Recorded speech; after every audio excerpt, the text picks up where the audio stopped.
YouTube 3, como eu disse, 36,40 é um preço que me agrada, tá? E por que que me agrada esse preço de BBC? Eu tinha um preço teto um pouco maior, mas eu reduzi ele, por quê? Caixa Seguridade. Caixa Seguridade já tem um histórico um pouco mais recente de resultado, né? E ela cotada a 16 e pouco, ela tá dando um dividend yield de 9%. Então,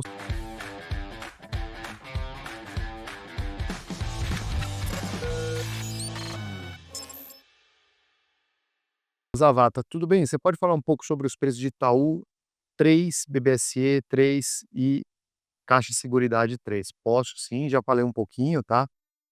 Eu tenho aqui para os meus consultados, os preços dos ativos que eu gosto de comprar e de entrar, obviamente que eu mexo nisso praticamente toda semana, né? Mas vamos falar aqui, Tube 3, como eu disse, 36,40 é um preço que me agrada, tá? E por que que me agrada esse preço de 36,40? Porque eu tô olhando para o projetivo dos dividendos que eu mesmo projeto, então eu não pego esse dado de lugar nenhum, eu mesmo tenho o meu a minha expectativa é bastante conservadora, e aqui eu tô, assumindo um dividend yield projetivo de 8,5 para o Itaú, a 36,40. Então se vier para esse preço eu gosto bastante, tá. BBSE. BBSE eu tinha um preço teto um pouco maior, mas eu reduzi ele por quê? Eh, porque, enfim, alguns fatores que interferem no resultado de BB Seguridade, especificamente o agro, estão um pouco nebulosos para mim, mas ainda assim, um preço de 35,80 seria um preço teto ali para garantir uns 11,5% de dividend yield projetivo, tá? Então hoje a 34 e pouco tá um preço legal de entrar. Caixa Seguridade. Caixa Seguridade já tem um histórico um pouco mais recente de resultado, né, e ela cotada a 16,35, 16 e pouco, ela está dando um dividend yield de 9%. Então se eu exijo 11 e pouco na BB Seguridade, eu tenho que exigir algo parecido aqui na Caixa Seguridade, então 14,90 é o preço, e iguala a oportunidade de comprar a BB Seguridade a 34 e pouco e Caixa Seguridade a esse preço, tá. Então basicamente é isso. Valério, eu vou falar dessa do Santander, que aprovou 2 bilhões em JCP, mas para quem acompanhou também no finalzinho do ano ali, ela anunciou mais uns 600 milhões, então você soma isso, tá. Olá, Tonico, CEMIG 4 irá entrar em um ciclo de investimento? Vale continuar aportes por longo prazo para balancear a carteira? Dênio, a CEMIG, historicamente, ela tem trazido bastante resultado para os seus investidores, tá. Ela Ela é uma excelente pagadora de dividendos, tanto é que anuncia, bastante ao longo do ano, mas eu costumo gostar mais da 4 ali abaixo dos R$ 10, ali é o suprassumo, tá. Mas, eu não tenho notícias desse ciclo de investimento mais forte, ela sempre está investindo, mas não tem nada que me chame a atenção de alguma coisa além disso, tá. Neto perguntando o que que eu acho de Marco Polo, tem grandes nomes comprando, BlackRock, Goldman Sachs, Alaska, isso me chamou a atenção. É uma empresa boa, bem administrada, mas eu acho que vale aquela explicação que eu estava dando da Allos, tá. Ela é uma empresa que, depende muito do ciclo de juros, né, faz ali, carroceria para ônibus, etcétera, então está muito mais ligado ao ciclo econômico do que os outros negócios que a gente gosta de comprar.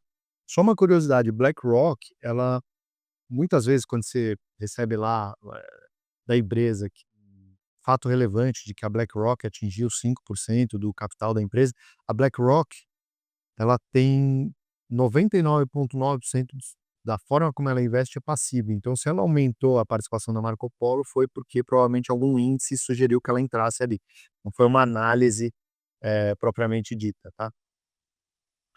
Eh, perguntando se eu acho uma boa oportunidade de entrar em Banco do Brasil no momento, eu acho que ainda não. Eu acho que o Banco do Brasil, da forma como está, eu gostaria muito mais de entrar na faixa dos 18, R$ 19, a não ser que algo mude na divulgação de resultado do quarto trimestre, que vai ser, provavelmente ali em fevereiro, tá. O Gabriel perguntando se existe algum motivo específico para a alta da Sanepar mais forte nas últimas semanas. Gabriel, não sei, não acompanhei, não sei te dizer, tá bom? Mas prometo que eu vou dar uma investigada, tá? Hã, Osvaldo, com a perspectiva de aumento do e-commerce e busca por produtos mais sustentáveis, podemos supor que existe também aumento de demanda futura para embalagem de papel? Irani nesse contexto? Sem dúvida, Osvaldo, sem dúvida, a Irani, ela está super bem posicionada nesse mercado de embalagens, tal como a Klabin está bem posicionada no mercado de embalagens, tá. Então, eu não acho que a Irani tem alguma vantagem competitiva sobre a Klabin, que por sinal segue descontada também, né, e a Klabin tem a vantagem de ter uma diversificação da sua receita. Então, 1/3 embalagem, 1/3 celulose, 1/3 papel, então isso dá um pouco mais de tranquilidade de investir. Hã Mas vamos que vamos. Deixa eu tem algumas outras perguntas aqui, estamos batendo 100 pessoas aí, pessoal, excelente para uma reestreia no ano aí, fico muito feliz. Eu vou passar aqui com vocês os dados amplos, tá. Então vamos falar aqui de focos 2026, só para abrir o ano aqui. O que que os economistas, na mediana, estão esperando? Um IPCA, uma inflação de 4,05, então melhor do que o ano de 2025, um crescimento de PIB de 1,8%, que, na minha visão, é o crescimento abaixo do sustentável no Brasil, né. Existe um crescimento sustentável ali na faixa de uns 2, 2 e pouco. Câmbio a 5,50, a gente está hoje a 5,36 mais ou menos, né. Selic a 12,25, é isso que os economistas esperam, então que no final desse ano a gente chega com 12,25, isso seria uma queda significativa ali na faixa de 2,75, eh, pontos percentuais, né. Então, seria uma sequência de quedas bem, impactante. Mas, confesso para vocês que o cenário político ainda está muito incerto para a gente determinar isso.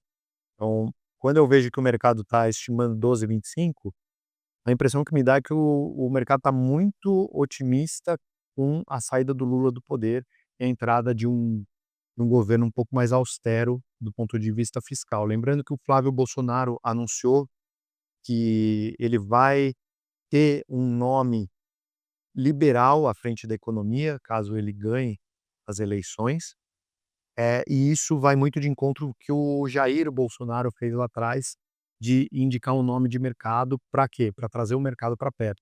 E ele fez vários discursos na Faria Lima, dizendo que ele é pró-mercado, etcétera, então ele está construindo essa candidatura. Mas a candidatura do Tarcísio também é viável, tá, lembrando que ao tem muita gente que acredita que Tarcísio vai deixar para anunciar sua candidatura ali em abril ou maio, é março ou abril, né. Então vamos acompanhar, isso pode mexer aí com as expectativas de Selic por ali, tá. Bolsa, na sexta-feira chegou a bater 164.000 pontos, mas fechou o dia em 163.000 pontos. Agora a gente está vendo ali na faixa de 163.000 também. Na sexta-feira girou em média 22 bilhões de reais, então isso é o que é os negócios que foram feitos no mercado à vista, que é o giro médio, eh, diário da bolsa, é mais ou menos por aí. Se fica muito abaixo disso, a gente sabe que o mercado foi bem morno, e se fica muito acima disso, aconteceu alguma coisa muito impactante no mercado que fez o mercado girar, tá. Eh, e na primeira semana oficial de 2026, ali a semana de 5, né, a 9, a bolsa subiu quase 1,8%. Então a bolsa já começou animada e isso tem muito a ver com a entrada de 750 milhões de reais de dinheiro estrangeiro até o dia 8. Então o fluxo, começa positivo esse ano, tá.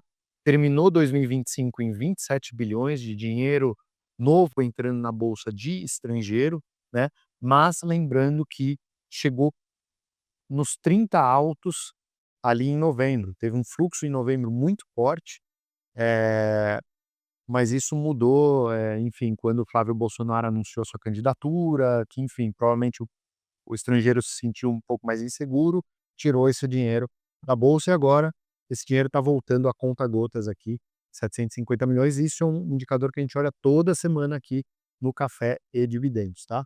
O dólar ele recuou para 5,36 na sexta-feira, com a perspectiva dos juros dos Estados Unidos estável, com a perspectiva de juros no Brasil estável. Isso é um cenário ainda favorável para o carry trade, que é o gringo pegar dinheiro barato lá fora, a 4% ao ano, mais ou menos, como está lá nos Estados Unidos, e investir aqui a pelo menos 15% ao ano, investindo na renda fixa. E lembrando que quando ele traz esse dinheiro para a bolsa, ele está esperando mais do que 15%. Então, por que nós não investiríamos na bolsa se o investidor institucional estrangeiro está apostando também nisso, né?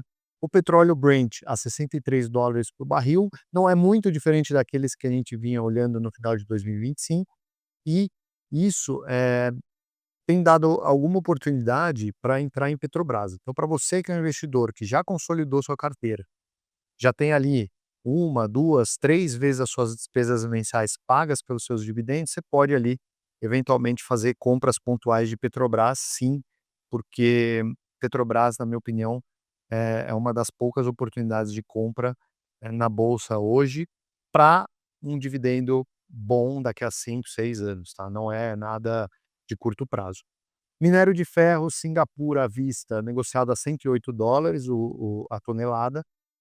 Lembrando que o número de $100 é o que a gente vinha vendo ali ao longo de 2025, então subiu em média uns 10% aí ao longo dos últimos dias.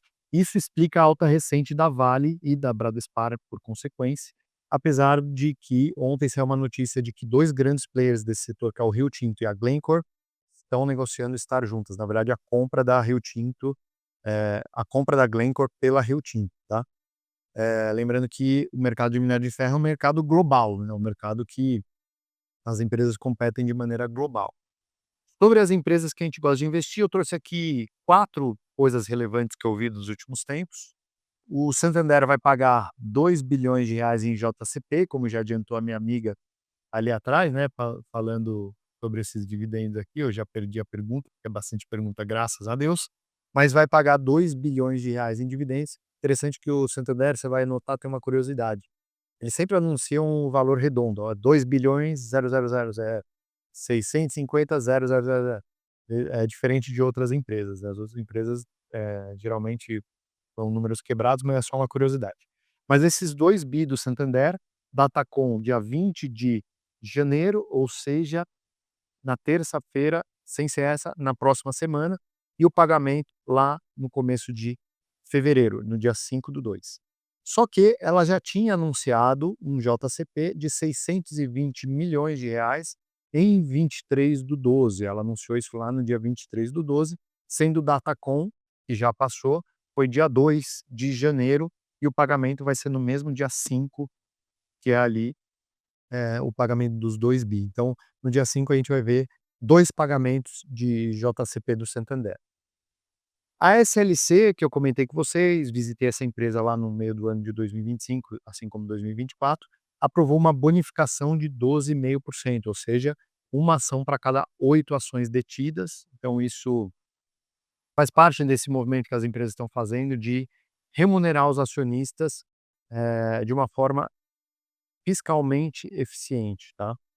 E, assim como o Itaú anunciou também uma bonificação de 3%, ou seja, a cada 100 ações você ganhava 3, e isso já aconteceu, a Datacom foi lá no dia 23/12 e a as ações novas passaram a ser negociadas na bolsa no dia 30/12. Então por isso que talvez você saiu ali de férias, voltou, a posição de Itaú mudou um pouquinho, foi essa bonificação. E, curiosidade aqui, é o custo de R$ 40 por ação, tanto na 4 quanto na 3. Só que quem tem a 4 provavelmente está bem perto do valor de mercado. Quem tem a 3, esse é um valor de 10 a 15% acima do valor de mercado, e isso é uma forma também do acionista ser beneficiado. Quando você recebe uma bonificação de um preço maior do que o valor de mercado, em teoria você aumenta o seu preço médio do seu estoque de ações, e isso faz com que o momento que você for vender essas ações, que não é o que a gente gosta de fazer, o seu preço médio está mais alto do que estava antes da bonificação. Então isso é bacana de observar também, tá. Agenda de dividendos, Datacom, nada de relevante, tá, não tem nenhuma Datacom que eu vi relevante essa semana. Data de pagamento, B3SA, para quem gosta, vai pagar 3 JCPs distintos que somam ali 46 centavos brutos. Hoje vai cair na conta ali de quem tem B3, e na sexta-feira aquele dividendo de Caixa Seguridade de 35 centavos, mais um rendimento de 0,0021284 reais ali. Que é esse rendimento? Que também BB Seguridade costuma pagar, Banco do Brasil também costuma pagar. É basicamente do anúncio da data com até a data do pagamento, a empresa corrige esse valor, geralmente a Selic.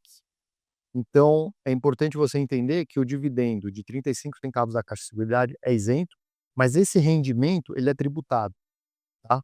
Eh, mas ele é diferente da tributação do JCP, que é 15% na fonte. Aqui, muitas vezes é 22,5%, porque é a tabela regressiva do imposto de renda fixa. Então, se da data com até a data do pagamento passar menos de 6 meses, você entra naquela questão dos 22,5. Se passar de 6 meses, provavelmente vai para 20%, e aí vai regredindo, mas dificilmente uma empresa vai ter uma data com e pagar depois de 3 anos, aí seria 15%. Então, só, essa curiosidade aí para vocês, tá. Vou pegar aqui mais algumas poucas perguntas, mais uma na verdade, né. Eh Tonico, o que você está projetando de dividendo líquido por ação para Itube 3 em 2026? Pergunta aqui do L Martins. Vamos lá. O que que eu estou projetando já trago aqui para vocês, até prometi outro dia que eu ia liberar essa planilha. Eu vou liberar, é só questão de tempo, tá, pessoal, que graças a Deus está uma correria boa aqui, então não tenho conseguido fazer isso, mas tenho certeza que vocês querem, né. Dividendo por ação de Itaú para 2026, mas aqui é bruto, tá? Eu espero ali na faixa de R$ 3 por ação. Essa é a minha expectativa, tanto para 3 quanto para 4, tá bom? Bom, pessoal, finalizando aqui, só a última aqui, teria BBDC3 para aposentadoria? Com certeza, Constantino, com certeza teria, tá? Só não sei se eu compraria nesse preço. Mas vamos lá, pessoal, finalizando. Eu quero desejar aqui para vocês que esse ano de 2026 seja um ano muito, muito próspero para todos aqui, de muitas conquistas, tá? Foco no aporte, que o resto a gente corre atrás, em comprar boas empresas. Lembre-se que nada supera o aporte, não adianta você comprar Itaú no preço correto, ficar trocando a carteira se você não põe dinheiro novo na carteira. Quem fica rico com ações, fica rico com poupança, fica rico com renda fixa. Por quê? Porque o dinheiro vem da poupança, do ato de poupar, né. Então se você poupar em poupança ou poupar em dividendos, você vai ficar rico, mas aqui você vai ficar rico, aqui você vai ficar milionário, essa é a grande diferença, tá. É isso que eu acredito. Evite girar demais a carteira, não, agora é hora de vender caixa de seguridade, comprar evita isso, isso é só deixar dinheiro para o mercado. Leia bons livros, pelo menos um por mês aí, coloque essa meta. Faça boas amizades, se livre daquelas amizades tóxicas também. Cultue bons hábitos, fazer esporte, meditar, todas essas coisas bacanas que fazem bem para vocês e ajudam vocês nessa trajetória de investidores.